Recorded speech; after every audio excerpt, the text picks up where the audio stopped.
lalao sangantoiny reny any amin'ny fifananam-pireneny reny no niseho tamin'ny alahadiny teny Anjomabetoho commune rural iray izay any avaratry Manakavaly ao anatin'ny distrikny Manjakandriana. Kianja lehibe mahavarina no eto na dia tsy mitovy tanteraka amin'ireny kianja any amin'ny tany mandrosony football ireny aza. Ny sélection Analamanga netindranir sy ro folo taona taorin'ny fiarahan'izy ireo mba nitondra ny ekipa pirenena malagasy dia izao mitondra sélection izao ndray. 15 monja mipilalao tafaraka teto rehefa nisy any ireo tsy namaly ny antso teo amin'ny fotoana farany. Voatery nisy ny fampiarahana maika be toa ny Nosy José izay neverina nanao irakiraka piaro nanjary nanao ny asany vodilaharana afovoany. Tetsy andany kosa Barea Madagasikara zay nanana pilalao 20 mirahala hiatrika ity lalao fitsapahana ity. Ny ekipany Frank zay nisy niraka amin'ny folo voalohany joro leda no mpianerato, François sy Diop no vodilaharana afovoany, Toby sy Zenit no vodilaharana sisiny anankiroa. Teo amin'ny irakiraka piaro Lolody sy Mika, irakiraka sisiny roa Dino sy Njivo, irakiraka mpanafika Rinio ary ny lohalaharana Nono. Tena mety kianja ikotranana tokoa ity kianja Nanjoma kely ity ary azo anaovana fampivondronana tsara eto akaiky eto. Samba mba nisy ny toh izao lalao fitsapahana ho an'ny ekipa pirenena aty ambanivohitra lavitra aty.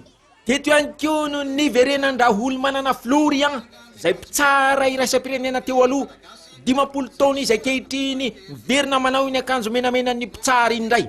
Nandaka ny baolina voalohany tota filohan'ny ligue d'Analamanga zay avy eto Anjomabetoho raha teo niaraka tamin'ny filoha-hevitry ny fédération Andria Miasa Sododa zay efa zatra ny lalao tamin'ity kianja ity koa fony izy mbola zatovolahy.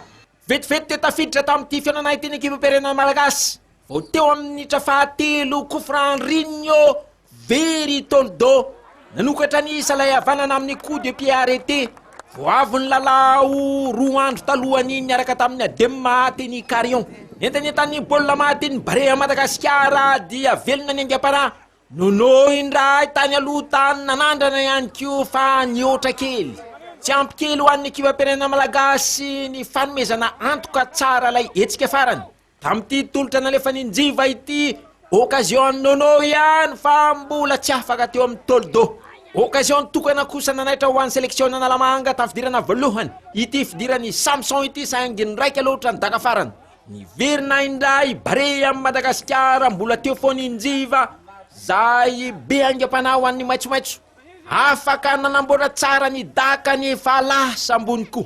Izay mihitsy no nahitsin'ny Frank tamin'ny torolalana nandritra ny fialan-tsasatra.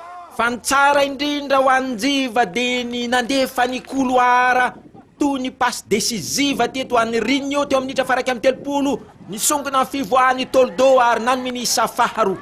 Navita doublé Rinio fa tamin'ny fidirana faharoa kosa vao nampianany elanelan'isan'ny sélection Analamanga tamin'ny baolina matin'ny Julien. Fandresena tamin'ny isa tery de tery no azo Barea Madagasikara fa lesona lehibe iny sady fakana fatoka isa tena ihany koa. Mialoha ny atrehana ny Kosafa Cup any Afrika Atsimo ny 17 hatramin'ny 30 Mey ho avy io. Iray sokajy amin'ny Lesotho, Swaziland ary Tanzanie ny Malagasy.